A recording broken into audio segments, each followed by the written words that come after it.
Y ahora nos metemos en la actualidad, uno de los temas que realmente nos interesa en nuestra ciudad, así como también a nivel provincial, nacional, pero nos enfocamos en lo local. Estamos ahora recibiendo, bueno, lo recibimos a Federico Pelagatti del colectivo de salud comunitaria y cultivo de cannabis La Semilla. ¿Qué tal, Federico? Buenos días. ¿Qué tal? Buenos días.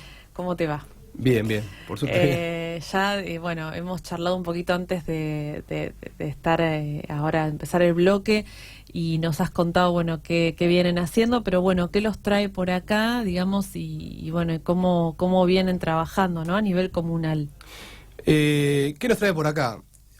Bueno, lo principal es, de alguna forma, todos creo que podemos dar cuenta de que el cannabis terapéutico se viene instalando en la región, en nuestro país, en la sociedad. Se instala la discusión, o por lo menos hay algún sentido común que entiende que en el cannabis hay propiedades terapéuticas y hay mucha gente que incursiona en esa temática. Y lo que nos trae acá puntualmente es que al mismo tiempo que esta práctica se expande, se desarrolla con buenos resultados, el Estado, en este caso el Estado municipal, por ahí no logra articular las mejores respuestas para abordar la situación. Y ayer, cuando escuchamos que había venido el director de Prevención y Adicciones, nos hicimos la pregunta, digamos, ¿corresponde que el Estado municipal designe como actor para responder o para abordar este tema al secretario de Adicciones? Yo entonces puedo pensar, si hablo de cannabis terapéutico, ¿estoy hablando de adictos?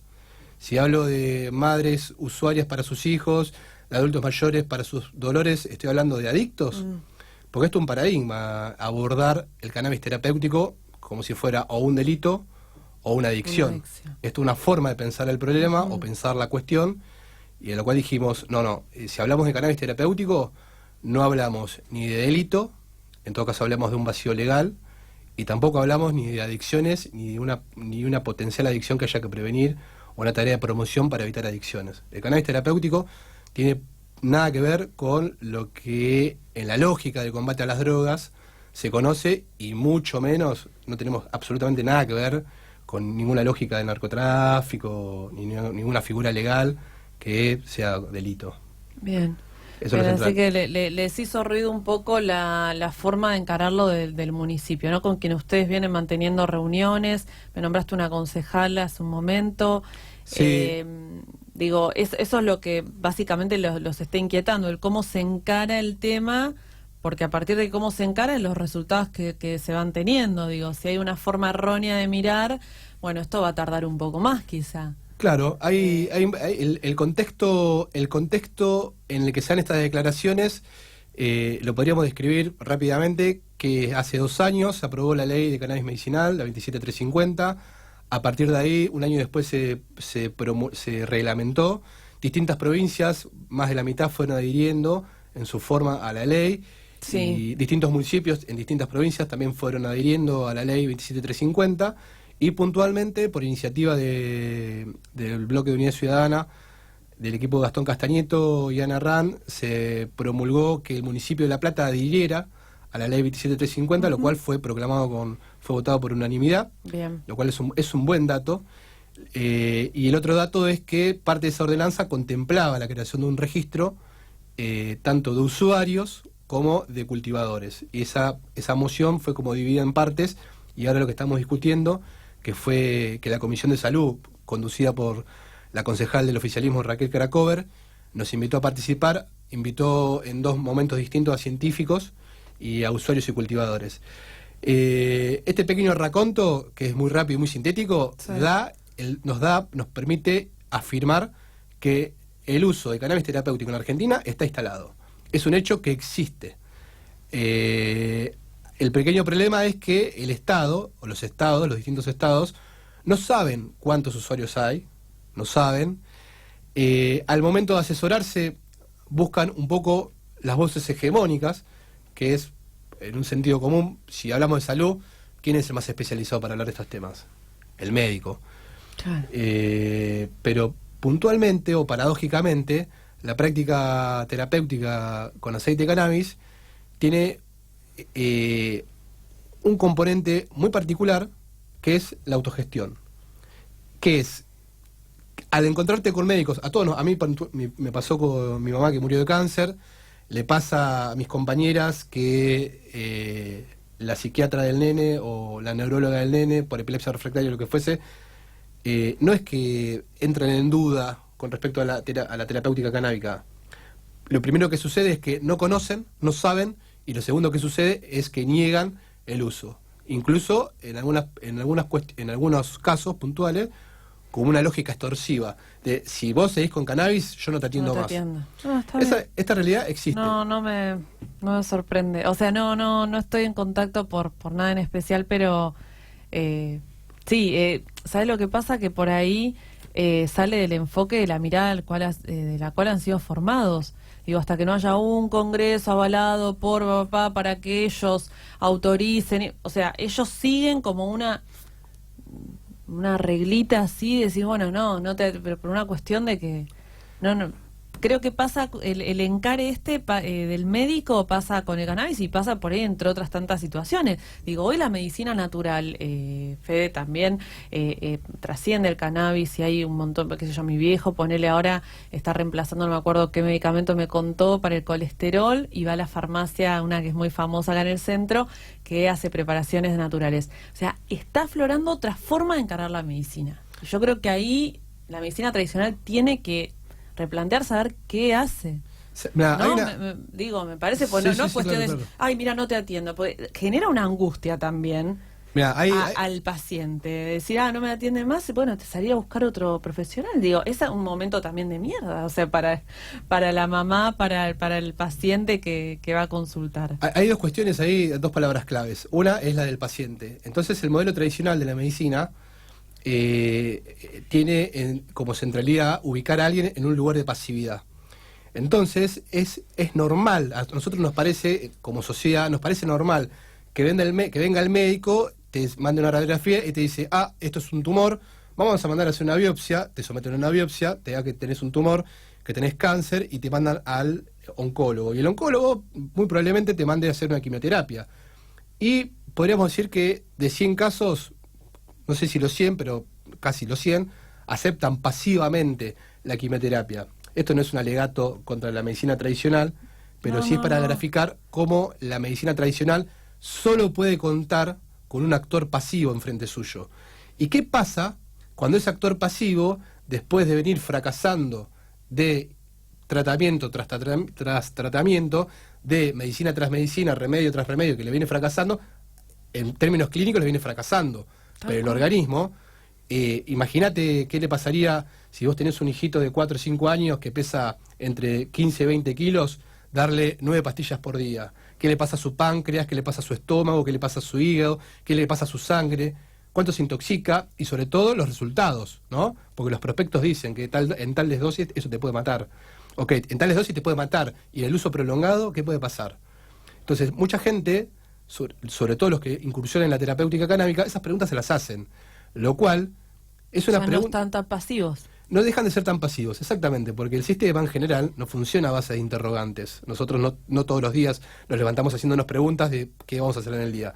Básicamente funcionamos en piloto automático, en todo caso eso es previsible, y la ruptura empieza cuando una madre, un usuario, un padre, un familiar se plantea, ¿y si pruebo por acá? Y en ese probar por acá, en el caso del cannabis terapéutico, significa mucho. Porque ese probar por acá significa ir solo, ir desamparado por los profesionales que uno confía muchas veces y desamparado por el Estado. Porque hoy por hoy, en la Argentina, mal que nos pese, el único marco regulatorio que hay para los usuarios de cannabis terapéutico no es la ley de cannabis medicinal, es la ley de drogas, la 23737, que, entre otras cosas, contempla entre 4 y 15 años aquella persona que tenga una semilla en su bolsillo o que tengas plantas. Muy probablemente después, si te detienen, te allanan y todo lo demás, te declaren, digamos, te escarcelen, te declaren la nulidad, te digan, sos inocente, todo bien, pero perdiste las plantas, te comiste el proceso, te invadieron tu casa, te allanaron, todo lo demás, y eso hasta ahora es el único marco regulatorio que los usuarios de cannabis tenemos. Pero ¿cuál es el problema? ¿O cuál es el agregado a ese paciente? Que al dejar de ser paciente, sabe que cultivando cannabis infringe la ley.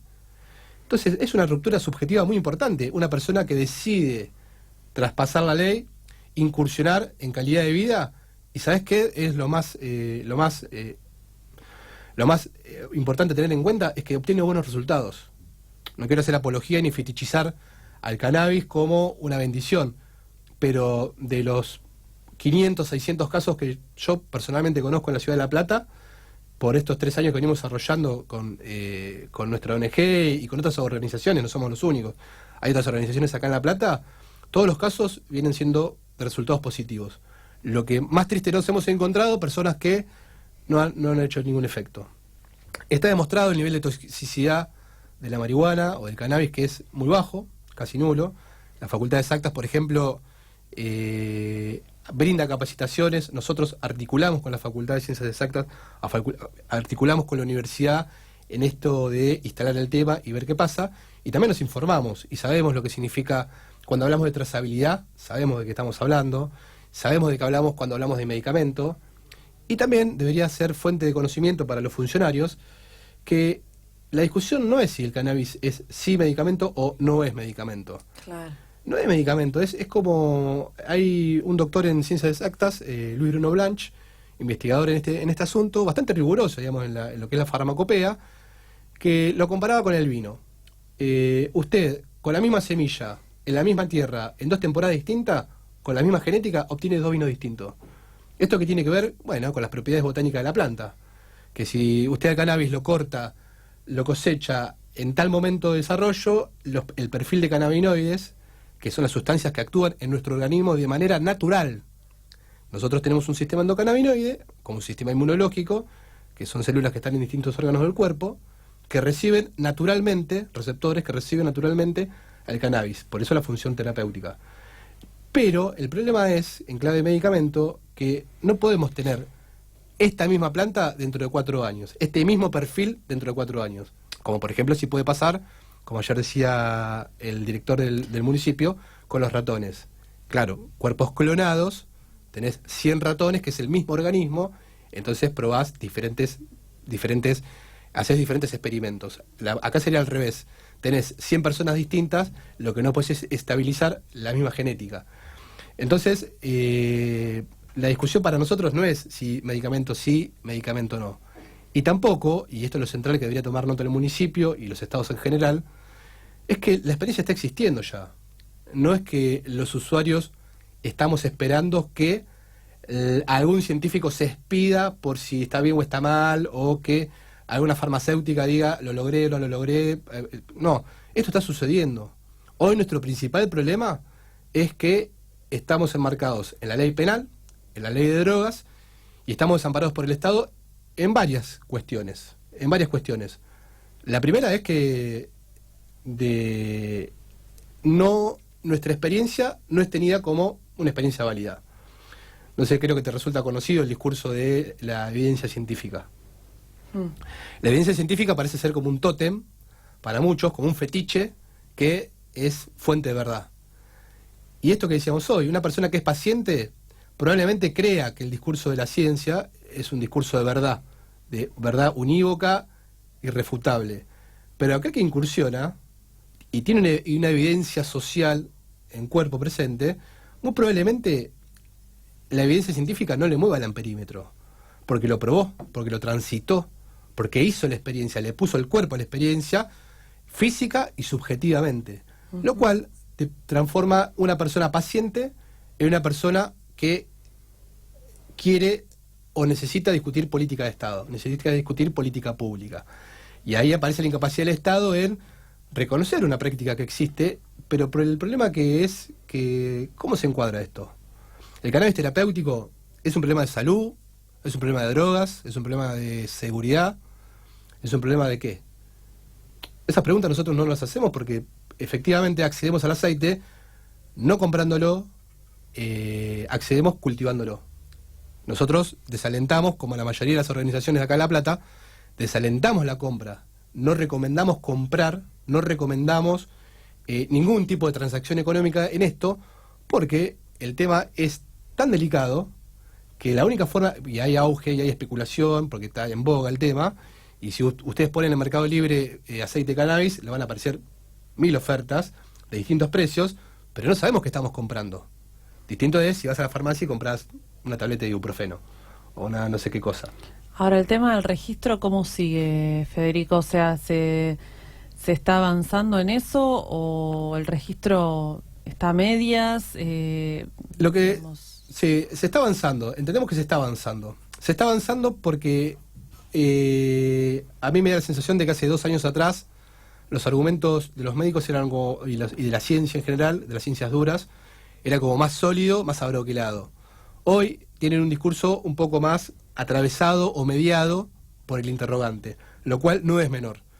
Esos interrogantes fueron resultado de que consulta tras consultas a distintos médicos, la consulta por cannabis terapéuticos les disparó un interrogante, lo cual es un dato alentador. Después, en la Comisión de Salud, la concejal del oficialismo Caracover, a mí me dio la impresión de que estaba como interesada en escuchar las voces. Ella es médica. Ella es médica. Y el tercer dato es que hay cada vez más usuarios. Y el problema es que... Pero el registro, digo... El problema es que no sabemos cuántos usuarios hay. Por eso es necesario crear un registro. Ah, no está... El registro, no. El registro que contempla la ley, la 27350, que el municipio de La Plata adhirió, es un registro para usuarios por epilepsia refractaria y con la pequeña particularidad que en ningún artículo reglamentado de la ley se contempla el autocultivo y solo se contempla la importación de un aceite que vale aproximadamente $1000 para un tratamiento de unos 40-45 días. Bien. Y la creación del registro, en lo que se está avanzando, no está formalizado, pero entendemos que la parte previa de la discusión es una forma de avanzar. Podría no estar discutiéndose. ¿Qué se discute? ¿Que se amplíe? Se está discutiendo que se amplíen las patologías porque nuestra experiencia, estos son datos nuestros, que no están sistematizados, pero es por simple observación, la mayoría de los usuarios son adultos mayores, la mayoría de esos adultos mayores son mujeres, y la mayoría de las patologías tienen que ver con dolores neuropáticos, dolores crónicos, dolores por el mismo trajín de la vida, con enfermedades terminales y con estados de tratamiento paliativo. Y una menor parte, que también es muy dura, de niños con distintos formatos de epilepsia y distintas enfermedades neurológicas. Pero son los menos. Son por ahí el caso que se transformó en emergente en la temática e instaló la temática. Pero en La Plata, por lo menos, de estos que te decía, 500, 600 casos que yo conozco en persona, son la mayoría mujeres y adultos mayores. Ahora, ¿el registro contempla esas patologías? No la contempla. No la contempla. El registro contempla el aceite importado y no los cultivados. Y no los cultivos. ¿Y eso también apunta a ampliar? Esa es la discusión que tenemos que dar. Porque yo soy usuario, yo soy asmático, y la verdad que conseguir un neumonólogo que trabaje con cannabis, hasta ahora no lo conseguí. Entonces me veo obligado a experimentar con mi propio cuerpo, teniendo algunos datos que no me voy a morir por cannabis. Sí me puedo pasar con una sobredosis de salbutamol, he estado internado, digo. Hasta ahora el cannabis no me llevó más que a respirar un poco mejor. Y ¿cuántos profesionales específicamente manejan estas patologías? ¿Con qué parámetros podemos construir un dato? La cuestión es, la única forma que tengo que acceder es experimentando, y para no caer en ningún accidente, no compro aceite. Y a aquel persona que me pregunta, checo, ¿y dónde puedo comprarlo? No lo compres. No lo compres porque la única garantía que tenemos de que este tema se esté instalando es contar con aceites de calidad. No saben qué están tomando, se decía por ahí. No, sí, nosotros sabemos qué estamos tomando, porque si uno pone 4 palabras en un buscador, en la computadora, rápidamente llega a la conclusión de que hay varias facultades que miden el perfil de cannabinoides. Sin ir más lejos, las facultades exactas mide el perfil de cannabinoides. ¿Qué estás tomando? ¿Qué te está haciendo bien? ¿Qué te está haciendo mal? Entonces, ¿es necesario crear un registro? Por supuesto que es necesario crear un registro, porque toda política de Estado se crea a base de datos. Bien. Si usted quiere desarrollar una política de baja de la imputabilidad, el primer argumento que dan es que los casos de robo que hubo en el 2018, tantos casos eran de niños de tal edad, Esto, por lo tanto, arroja que hay que bajarle, por ejemplo, ¿no? Sí. Ahora, en temática de cannabis terapéutico, ¿cuántos usuarios hay en La Plata? ¿Y entonces, si vamos a consultarlos, vamos a preguntarles qué patologías. Y si le preguntamos cómo acceden al aceite, preparémonos porque la respuesta mayoritaria va a ser por autocultivo. Entonces, ¿el Estado tiene capacidad de regularlo? Sí, porque es una política de muy bajo costo, con un alto impacto en la población destinataria, y sobre todo, en esto que decíamos más al principio, es gente que está activa, gente que se vuelve autodidacta en patologías, en tratamientos y todo lo demás. O sea, podés incorporarlos a la política pública, tenés una población que está en condiciones de incorporarse a la política pública a un costo irrisorio con muy buenos resultados. Por eso la necesidad de tener un registro como punto de partida para hablar de cannabis terapéutico en La Plata y en la región. Sí, es interesantísimo. Federico, yo te agradezco, hay muchísimo más para hablar, quedan invitados para el momento que quieran. Creo hoy, bueno, la gente que nos escucha, pero está bueno que puedan venir otra vez y seguir hablando, quedan más aristas, porque es un tema que tiene demasiadas aristas, y seguramente, y ojalá que así sea, y vos das cuenta de eso, va a haber avances, así que puede haber retrocesos también, pero seguramente servirán para avanzar más. Digo, retrocesos en cuanto a por ahí, no sé, alguna bajada de línea, digamos, porque hay muchos intereses en juego también. Ustedes están tocando intereses que tienen que ver con las farmacias, con la misma medicina tradicional, y eso es un monstruo, eso es una cosa muy grosa que meterse con eso es como, me parece medio heavy. Entonces, digo, ahí puede haber algún conflicto, que seguramente ya lo está viendo, pero ojalá haya más avances y los invitamos a que vengan en otro momento. Bueno, muchas gracias. Esto nos parece importante porque somos los que estamos haciendo la experiencia en primera persona y paradójicamente es la voz que menos es tenida en cuenta, salvo por lo testimonial, que es como una especie de venir hacernos llorar a todos de cómo qué triste que es tu vida. No. Todo bien, pero después, al momento de discutir política pública, las voces hegemónicas son las que menos información tienen, son las que menos perspectiva tienen, son las que menos experiencia tienen, pero son como las voces más autorizadas. Sí, además, lo que más, y en esto ya cierro porque me están apurando, y yo lo que quiero rescatar acá, y me parece que lo recontravaloro, pero es como vos decías, la gente que está padeciendo no solamente lleva el padecimiento y algún tipo de enfermedad, y quiere un paliativo, sino que también está laburando activamente. Entonces eso también le genera una energía que está bueno y lo celebramos. Es parte de la terapia. Pero podría ser que relajen más en ese sentido y que el Estado resuelva, o sea, que los que verdaderamente tienen que hacer también tomen cartas en el asunto, porque el paciente, como quien dice, está bueno que también pueda llevar una vida tampoco tan militante de algunas cuestiones que tienen que ver con ir al municipio, relajar un poco en ese sentido. Nos gustaría que esté todo resuelto, pero bueno, queda mucho por hacer. Bueno, Fede, te agradezco. No, gracias a ustedes y cuenten con nosotros para la difusión, para la promoción, y también, como este caso nos tocó, no venimos a repudiar a nadie, obviamente, pero sí queremos que se discuta y que evidentemente para ver este tema hay muchas formas de verlo, muchas formas de encarar el asunto, y quizás nosotros necesitamos jerarquizar nuestra voz porque entendemos que a nosotros se nos va la vida o se nos va la calidad de vida, sobre todo. Bueno, es la idea que ganen en calidad de vida, que vos decís que la están teniendo. Sí, bueno, totalmente. Gracias. No, gracias a ustedes. Pausa y venimos.